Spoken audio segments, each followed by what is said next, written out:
everyone, welcome back. We have another consignment update for you. You probably will have noticed we didn't have a midweek video this week. We've been very busy. As you can see, the racks are completely filling up, and I think we're actually onto our overflow racks already over the other side of the room.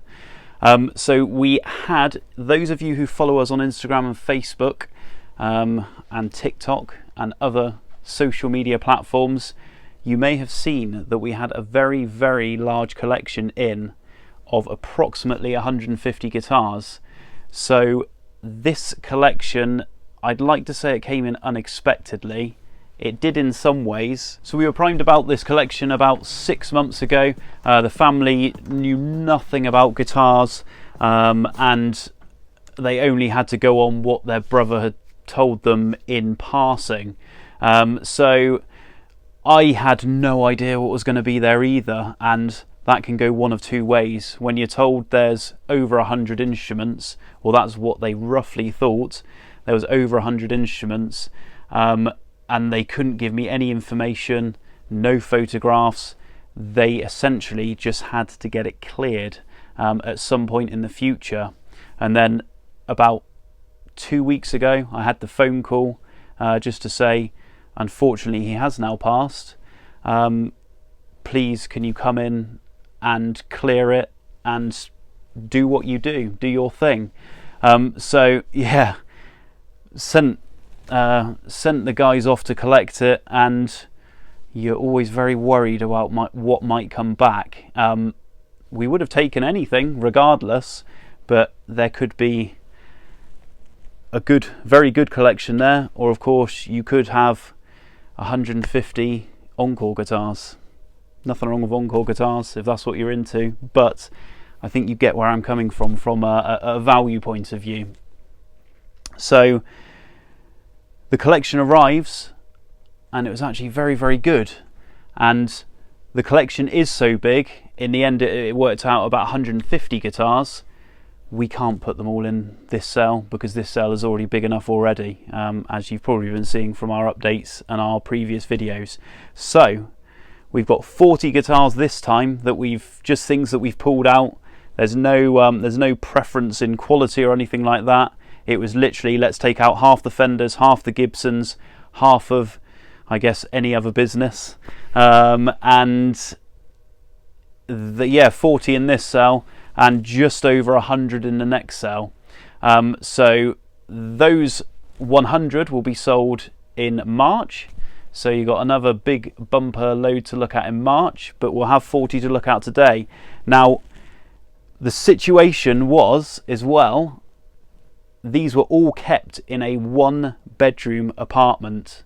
So our courier team had the fun job of going down there and collecting these things, and they could not believe it. You could barely get through the door. There were things under the bed, there were things in the cupboard. They were even in the bath, stacked up in the bathroom. Couldn't get in the bathroom. The whole place was full. Some of you may even think that is just complete heaven, and that's the way it should be. But yeah, it's quite amazing really what you do find. We've had similar cases before. We went to a 3-bedroom bungalow and found over 500 guitars once. Those are now all sold. It took us about 2 years to clear them through sales. That was quite a lot of fun, with some very exciting things there. The guy who sold those 500, he didn't actually live in the bungalow. He lived elsewhere with his partner, and that seemed to be his storage. Yeah, it was quite a thing, and it was great fun selling. Lovely guy. But anyway, this collection, unfortunately, deceased estate, but some very lovely things, had very good taste, and let's crack on and have a look. Just because they were first to hand, I'm going to start with the selection of Gibson guitars that we have, and it's an acoustic. There we go. So we have a Gibson Hummingbird Studio Rosewood. This one it's a very recent purchase actually, 2020. So it's just a good, solid, all-round Gibson Dreadnought, rosewood back and sides, nice deep sound, original case, all the tags are there, and It's barely used. Nice thing. A lovely custard finish Gibson, 1982 Gibson Sonex 180 Deluxe. Not the most popular model, but if you want to complete your weird and wonderful collection of things that came out in the 80s, late 70s, early 80s from Gibson, there we go. Very heavy, bolt-on neck, so one of few models with the bolt-on necks from Gibson, but they still sound good. This is one of my favourites from the collection. 1976 Gibson SG Custom. So the custom features being the 3 pickups, gold hardware, ebony board, block inlays. It's a cool thing. Bit of a skinnier nut on these, so if you're not into the 70s skinnier nut, then I think avoid, but if you like those thinner profile and skinnier nut necks, that's a cool thing. Not everyone likes the middle pickup, of course, because it can intrude with your pick playing, but for the age, bit of gold plating loss, but for the age it's good with the protector case. So this is a Les Paul Traditional Pro 2. So the Pro 2 model had all these the push-pull switching and the boost switch as well. This is in the Merlot finish, they call it, and the year on this one is 2013. So it's got the original case, as you can see. You've got the battery pack there for the active boost, locking tuners, high-end appointments on that one. Yeah, so it's again good condition and something a little bit different from your standard Les Paul. A Gibson Flying V. So this is the faded series. I have one of the faded ones myself. I've got one of the limited edition ones with the crescent moon inlays. Casual flex, eh? Casual flex, yeah. It's from 2008, this one, and the pickups are replaced with bare knuckles, so some would say an upgrade. Others are happy with the standard. I actually quite like the stock pickups. They got a lot of bite, a lot of clarity, which helps with the sort of lightweight, unfinished body. So we have a 90s Gibson Les Paul Studio, and the exact year, for those who want to know, 1994. Gold hardware, again, slight bit of wear on the gold, but we've got a nice ebony board, wine red finish, gold hardware, a posh looking studio. So this has obviously seen some use, wear through the finish, but sort of that I guess it's a TV yellow type finish. Not a Les Paul, it's actually a Melody Maker. So for this year only, which is the 120th year, which is 2014, they produced this Melody Maker model with the 2P90 pickups. So it's basically very much the Les Paul special kind of idea with the wraparound bridge, compensated bridge as well. But it's just a good, simple rock machine, I guess, and always a good price point, and possibly, you know, because it's a limited edition, possibly a one for the future. Another rarity. So this is the Gibson 335S, and this was a limited run for, I believe, only 2 or 3 years. This one's actually from 2011, which is the first year, and the even rarer thing about this is the silver burst finish, because the majority were in sunburst. I've only been able to find a few other examples of the silver burst online, but yeah, if you like the silver burst thing, then that's another rare Gibson instrument. Next to the SG, this is probably my second favourite of the collection. I'm not usually a big fan of 335s, but I do like the ones that are in more of the watermelon cherry finish. I think it just looks nice. So this is from around 1975. and it's pretty much all original. Now in 75, what should it have? A trapeze. So you can see there the trapeze has been taken off, so it's been converted to the stop bar, which most would prefer, I think, if they're being honest. So it's just a generic Japanese stop bar on there, but the bridge is original pickups, tuners are original. Of course we've got the 70s volute on the back there.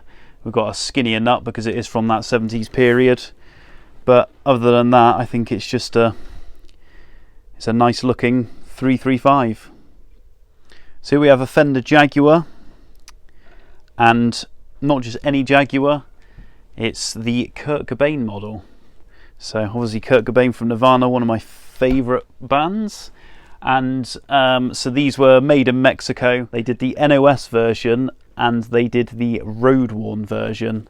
So the last one we saw was the road-worn one. This is the NOS, so whichever you prefer really, but this is in great condition.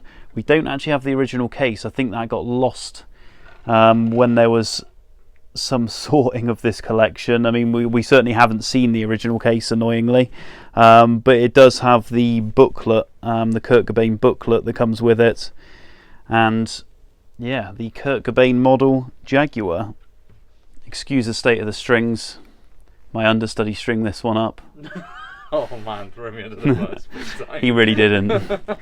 No, I've literally just had this one apart and put it back together, and I haven't. I'm probably going to just put new strings on it because they're a state. So this is a Fender Telecaster Custom. So one of the 70s ones. So it's not the bound body custom. It's the, I guess you call it the Keith Richards type custom. With your wide range humbucker in the neck and your single coil in the bridge.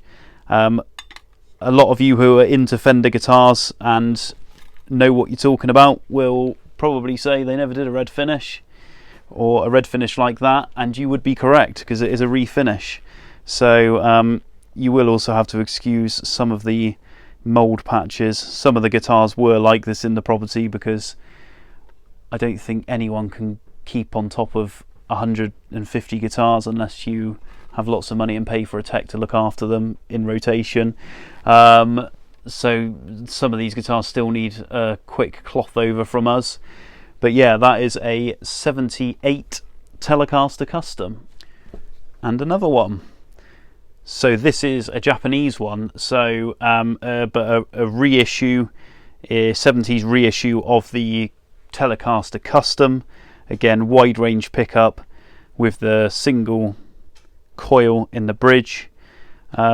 Made in Japan, or crafted in Japan as they say. So this will be a 90s example, and the good thing about this compared to the other one is it's actually made better, which helps. So, and will probably be half the price point, I'd imagine. So if you do really want one, my advice would be to go for one of these, and also they weigh about a kilo less, because the Japanese got it right. So they're very good at making guitars, as most of you already know.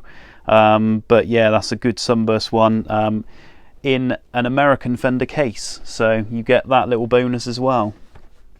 So this is a Fender Roadhouse Deluxe Stratocaster, made in Mexico, 2016. So this one has features such as the noiseless pickups, S1 switching, and I believe the circuit, the circuit's active as well, active circuitry. So if you want a Strat that's got a bit more oomph and you don't mind messing around with changing batteries, then there you go. The head, I love the head, the big 70s headstocks, so that's a feature I really like. But you've even got locking tuners. So, you know, for a Mexican Stratocaster, I mean, Mexican Strats are great, but you know, I guess in the scale of things, it's supposed to go America, Japan, Mexico. So if you consider on the scale, it's got some very, very high-end features, but most Mexican Fenders are fantastic. So yeah, it's I think the one discrepancy of this guitar is Fender officially call this Mystic Ice Blue or something like that. Or it's like some metallic blue or something. Yeah, metallic blue of some description. Now, comment if I'm wrong, but that doesn't look blue to me. That looks olive. Yeah, unless we've both got the same colour blindness. That's a green. It's not blue. I'll probably look back on the camera and it'll have corrected itself. Yeah. And I'll look silly. It's red. Another one with stringing issues again. My fault. No, he's Throwing our man under the bus again. No, it's all my fault. Literally taken apart to have a look inside, make sure everything's okay. So this is a Dan Smith era, so 1983. Dan Smith, those of you who don't know, he was bought into Fender 82. It might have been the year before, but you get the 82 and 83 Strats that are known as the Dan era guitars. Now, he was basically brought in to assess the quality control or bring up the quality control, because Fender USA were in really dire straits. And then obviously at the same time Japanese production started as well. That's when they started, especially with the JV Squires, and it was one of those, as I've said in previous videos, if you can't beat them, join them, or get them to make your guitars. So not all of them are these two knob ones, but this is a two knob version, so you've just got one volume, one tone, and then the jack socket, 5-way switch. This is in sort of the vintage white finish. It probably wasn't as custard looking as that when it was first made. And then you've got this trem, which I don't think this trem lasted for long at all. I think it was only in this era on these guitars. But this is essentially an original example. It's in a slightly later case. But yeah, for those of you who are interested about Dan Smith era, go and have a look and you can see what they're all about and get the full story. But quite an interesting read if you are interested in the development of Fender guitars. Some of you may have seen on, it was either last week's or the week before, Consignment video, we had a 1990 P-Bass in the surf green. So here is your guitar to go with it. So surf green, 1990s era, Japanese 57 reissue. Just checking the profile of the neck to make sure I got that right there. So you got the single ply white guard, as is correct for the 57 year. You got the slight V profile on the neck, maple board, and there we are, made in Japan. And in reasonable condition. There's a bit of staining to the guard, staining around the body. It just needs a clean. Once this is cleaned up, I'm pretty sure it will look as good as new. A Fender Custom Shop Time Machine Series 50s Stratocaster relic. So this is not genuine wear. It's the masters at the Fender Custom Shop. And you will notice the one thing with this is a HSS spec. So this is factory stock. There's a Seymour Duncan in the bridge position, and then we got some standard Fender Custom Shop pickups in the middle and the neck. But some of you do, some of you don't like the relicking that Fender do. I quite like it, but then I think I'm never going to play a guitar enough to be able to get one relic myself. So without smashing it around, and I don't really fancy doing that to my guitars. So it's got the look. Yeah, tell us what you think of relic guitars. Always interested to know people's opinions. Let us know in the comments. But that's got the case, certificate, all the tags. So we have another Fender Custom Shop. So this one is the Fender Custom Shop Custom Deluxe, and I'm just going to check that. Yeah, the Custom Deluxe Stratocaster. Custom. Again in HSS spec, as you'll see. So again with a Seymour Duncan pickup. So we've got the red maple top. Good looking guitar, bird's eye maple neck, locking tuners, abalone inlays, bird's eye maple board, and yeah, good guitar, original case, good condition, another good Fender custom shop. Finishing off Fenders from this outing, and this is a model that did not last for long at all. So this is a Fender The Strat. This one was made in 1980,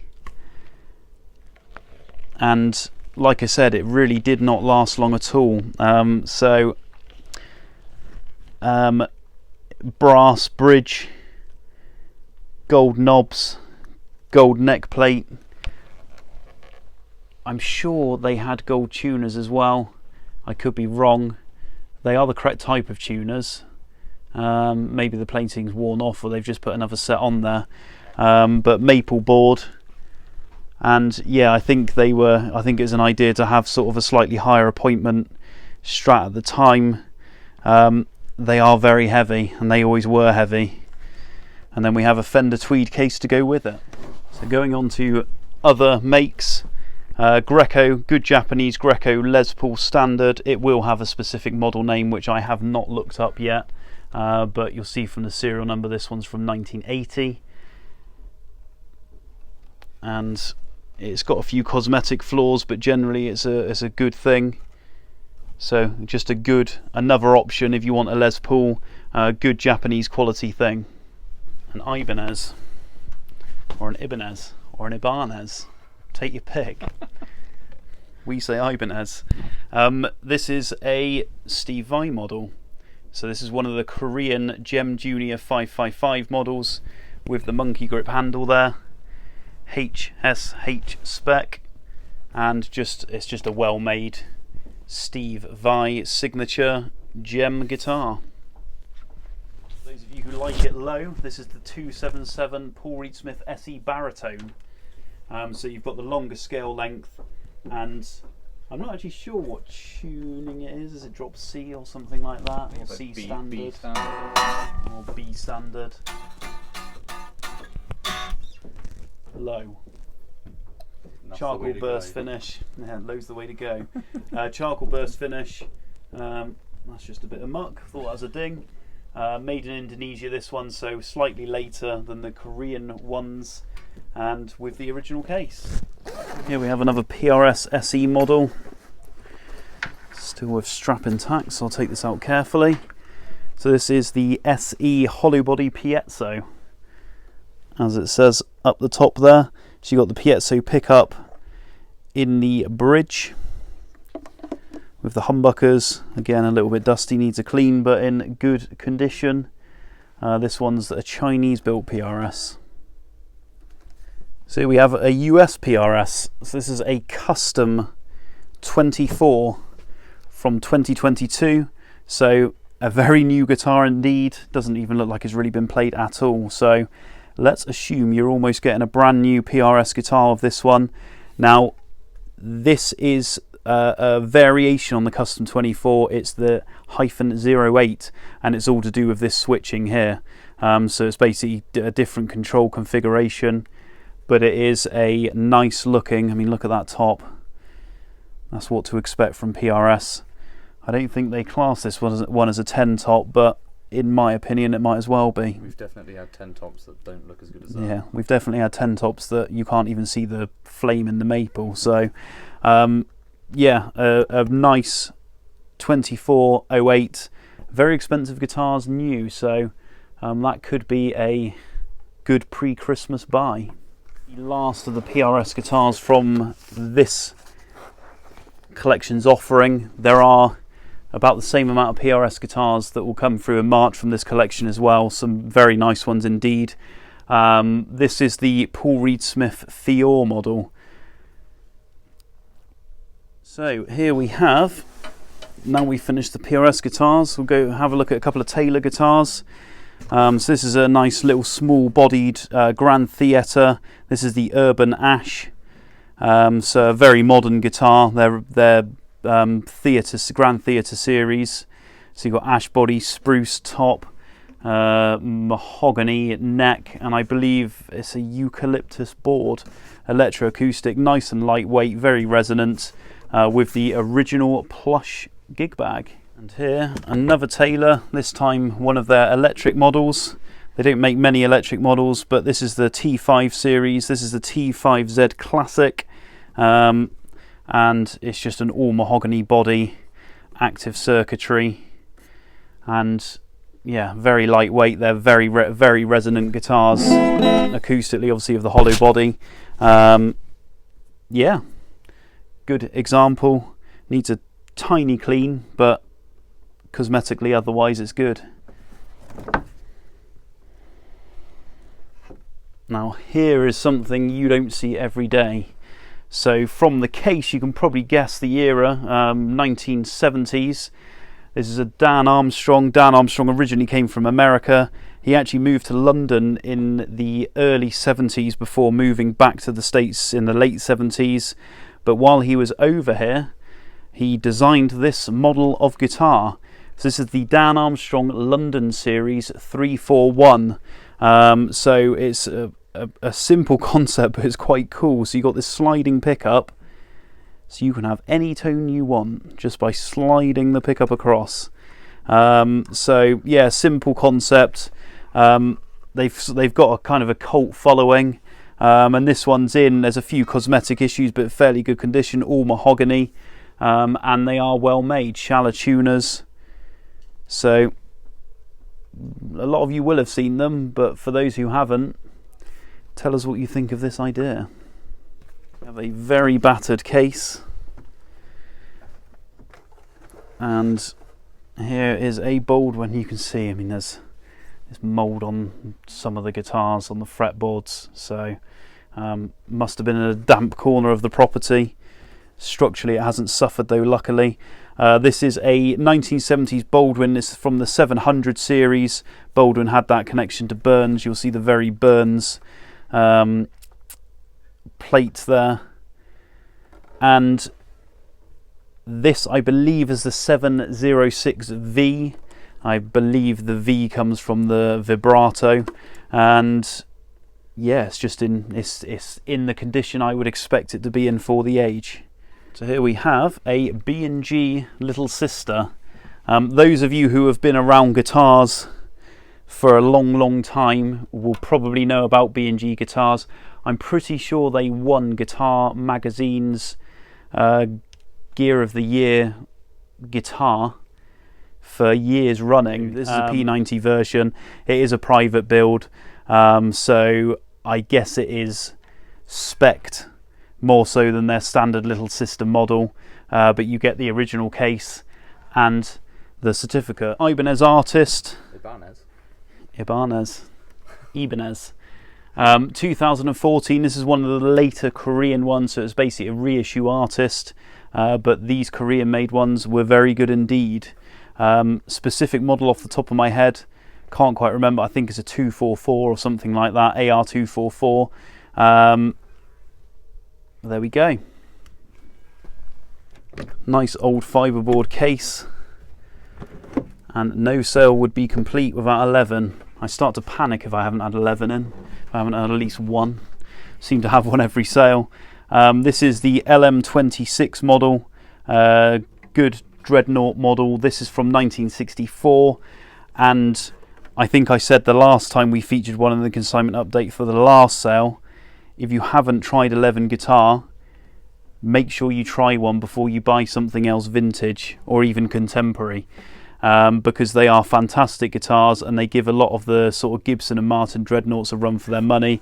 This one's got maple back and side, spruce top, made in Sweden, fantastic makers, and if you can get a good one, they are really good. So here we have a 2004 signature model Riviera. So this is the Jorma Kaukonen signature Riviera, of course from Jefferson Airplane. This is his signature model guitar. So a nice high-end Riviera. I believe these are Korean made. Got a bit of wear on the plating there, the gold plating with the Bigsby. but a good good Epiphone semi-hollow body.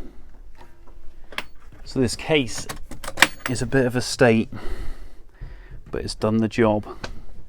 It's protected the guitar.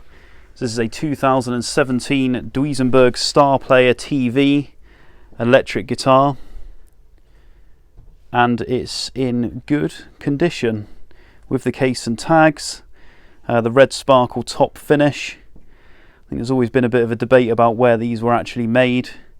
Obviously a German company, and my opinion is they've always felt Korean quality. And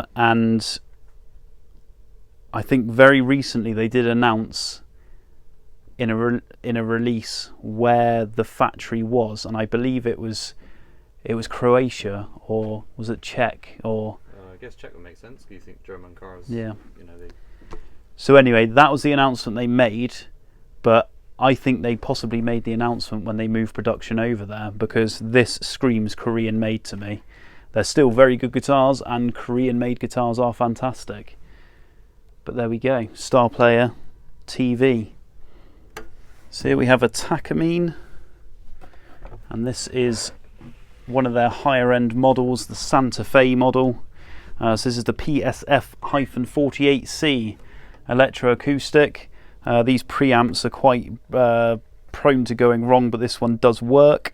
Rosewood back and side, spruce top, cutaway, ebony board with the abalone inlays, and it's a smart, good, solid Japanese-made acoustic guitar. Rickenbacker case, Rickenbacker guitar, and it's going to keep going, and it stopped. So this is a 2004 Rickenbacker 330 in the jet glow finish.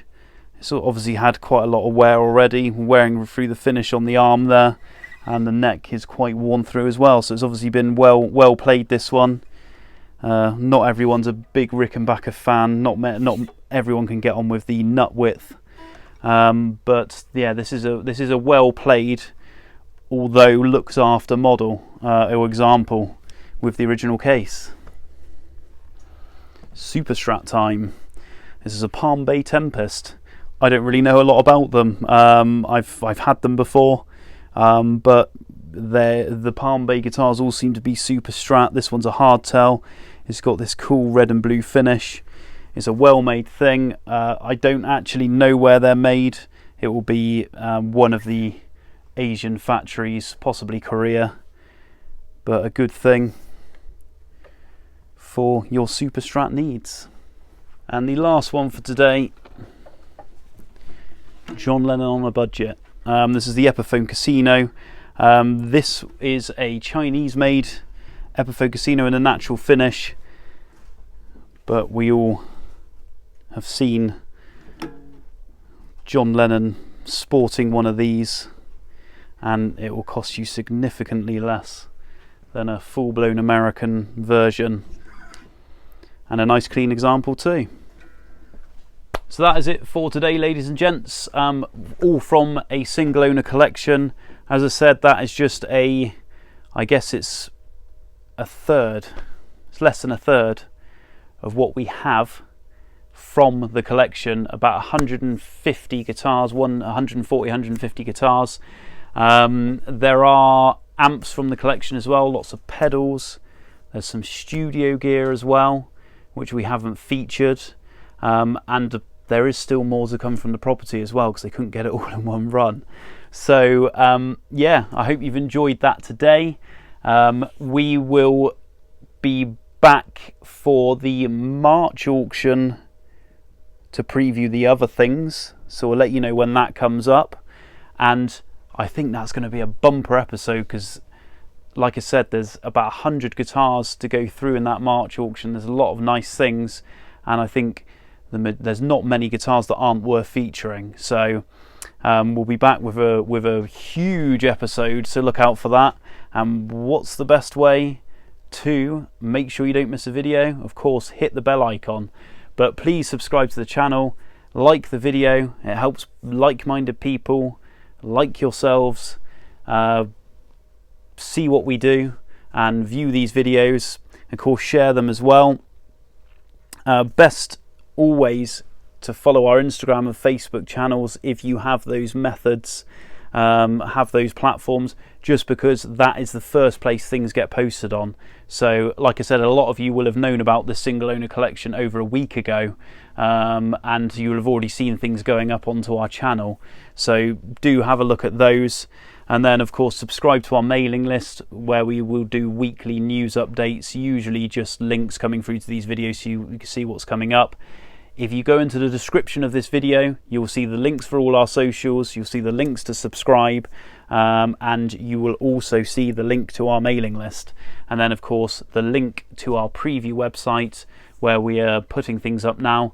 The website has now got some things on, so all the Lefty guitars that you saw in the Lefty special episode, they are now up on the website, along with lots of other Gibsons, Fenders and other guitars.